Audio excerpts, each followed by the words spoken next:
Accountability Buddies. It is, I believe, week 10. I'm not going to check. So, yeah, this week it went all right. I think I did 3 pages of art, and I colored. I came so close to to coloring 2 pages. So I'm tempted to count it, but I won't out of tradition to keep things consistent. Yeah, and I lettered a bunch. The lettering is now caught up with the vectors, so that's kind of good because that way I can. What I'm trying to do now is even go ahead with the lettering, and because that way I'm not coloring stuff that's going to be covered by a word balloon anyways, and I'm not wasting a bunch of time on something that nobody's ever going to see. So the only reason it's synced up right now and not ahead is because the page I'm working on now, there's a lot of I'm trying to think how to describe it without giving it away, but it's basically we're seeing images in the text balloons, so it's not just text. It's kind of it'll make sense when you read it in the comic. So yeah, that's what's going on. Oh, and I said it was week 10, but I didn't say of what. I'm doing 100 days of tracking my progress on a comic. It's sort of my own take on the 100 Days of Making Comics challenge, but I'm trying to do 2 pages a week to see if I can do a monthly comic. And so far I've been falling short, if you haven't watched the other weeks. The first few weeks, the first like 3 weeks, I proved that it can be done.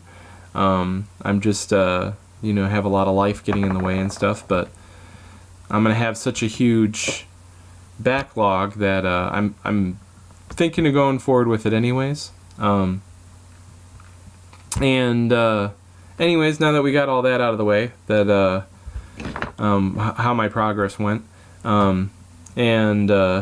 in previous weeks I kind of I don't know if I made it in the final videos, but I said that not being shaved is a sign that I'm not doing well. In this case, it was just a sign that that it's been humid in Missouri and my air conditioning was out. So hopefully my AC's fixed now, so hopefully that'll increase my workflow, and it means that I can actually use my razor, because my facial hair is so tough that my electric razor just quits if it's humid at all. It just, yeah, there's something weird about it. So I've always had a tough beard.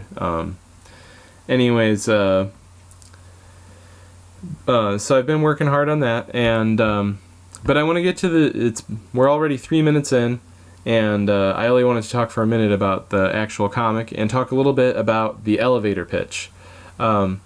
So the elevator pitch is the idea that in Hollywood, that if you run into an executive, you should be able to say you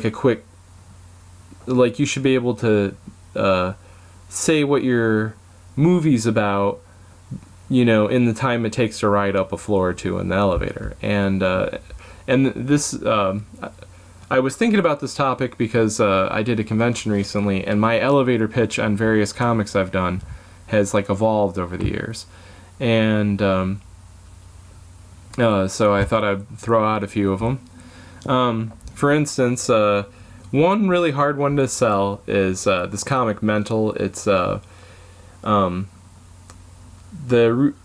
original idea behind it was that back in the early 2000s, when I was a single guy in my 20s, and I'm doing this comic about the single guy in his 20s, every girl was convinced that every guy was a stalker. It was really ridiculous at the time because I lived in the city where you I don't know anything about stalking, so it just seemed really absurd to me. And so I came up with this idea where this guy's psychic, and he doesn't know whether he is stalking this girl or if it's his psychic magnetism, as they call it in the Odd Thomas books.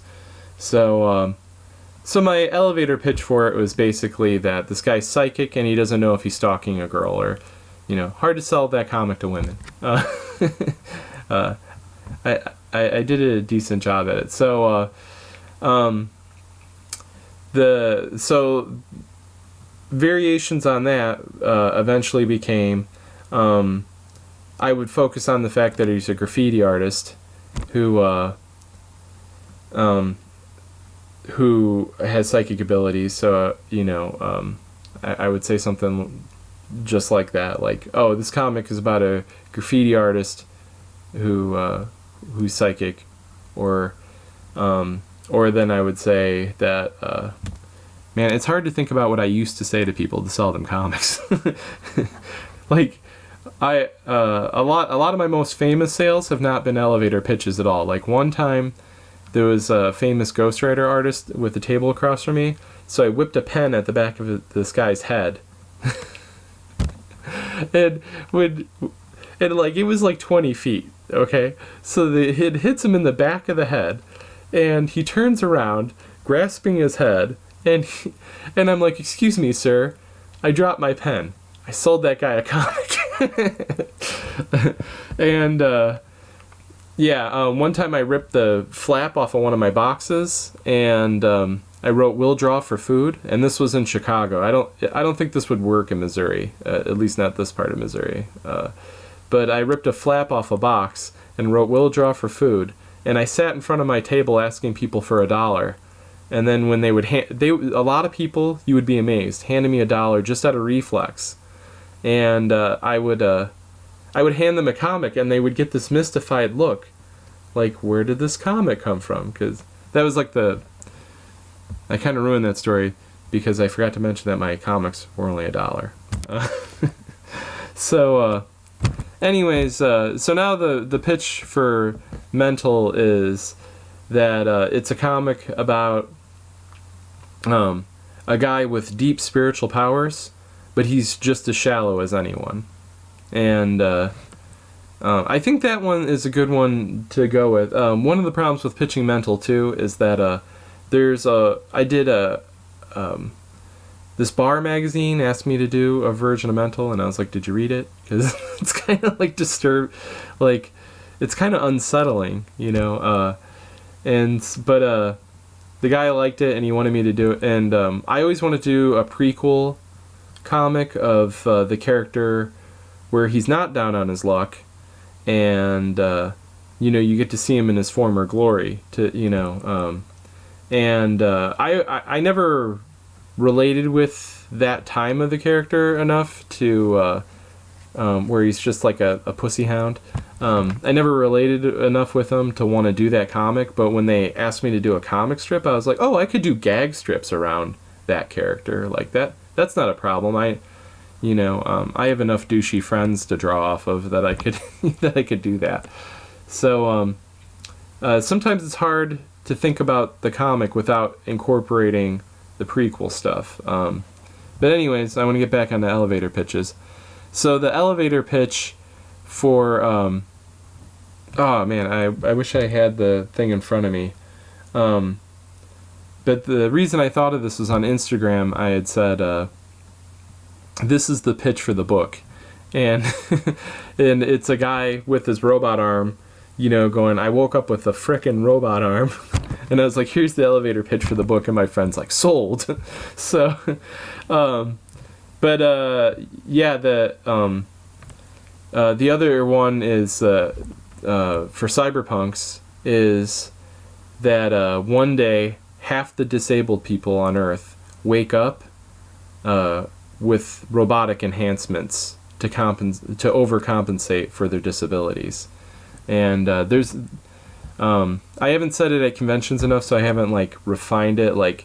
When you say a pitch a lot, you should look for ways to make it come out smoother and just slowly edit it and watch people's reaction. And because what I've found in selling at conventions is that you never want to say too much. You want to say you want to get the person to that tipping point, where like a roller coaster, you get them to the top of the hill, but you don't shove them down. You let gravity take it from there. And so some people I'll talk their ear off because I I don't feel like I have them.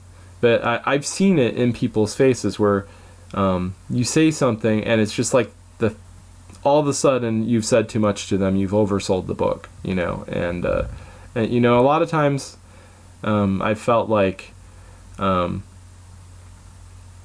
know, I lost somebody that if I would have said something, I would have nudged them just enough, but I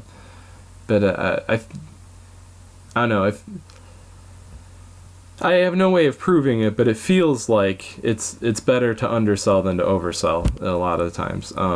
You know, it just depends, because I don't know, I can be very gregarious, and that could become used car salesman very quickly.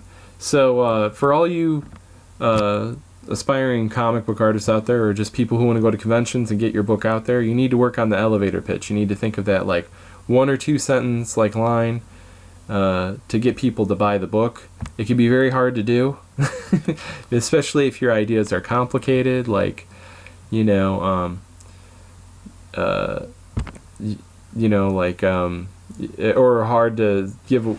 Like, the example I thought of is Final Fantasy: The Spirits Within. You could tell people that that movie is about space ghost, or a ghost from space, and you know, you could sell someone the book, or sell someone the movie, but you're also giving it away. Spoilers. So that's the hard thing. It's tough to come up with an elevator pitch that doesn't give away too much. And luckily with cyberpunks, I feel like that's not going to be too hard to do, because this comic does not bury the lead at all. Like, the first 8 pages are just a guy talking about how he woke up with his neurological system rewired. I have another elevator pitch for the movie, but it's such an outdated reference. I don't know how many people get it. It's batteries not included, but the little robots come here to fix people instead of things. So that line would have killed 10 years ago. Well, more than that. That movie, I don't know how big that movie was, because I was like 8 when it came out. So anyways, this video's getting a little on the long side. Yeah, but let me know what elevator pitch you like the best. There's also a line in the comic that I was about to say, but I didn't. It's when differently abled becomes more than you, or crap. It's so hard to say without being offensive. I can't. So that's why I avoid that one. It's when differently abled became better than the norm, or something like that. I don't know. So yeah, that's see, that's what I mean about wording. You have to get it just right. Crap. Now I want to look up. I don't know what it does to the screen if I do that, so I'm not going to. But I think it's on my Twitter though, so you can. It's my background image. But I'll let you go. See you next week. Yeah. Bye.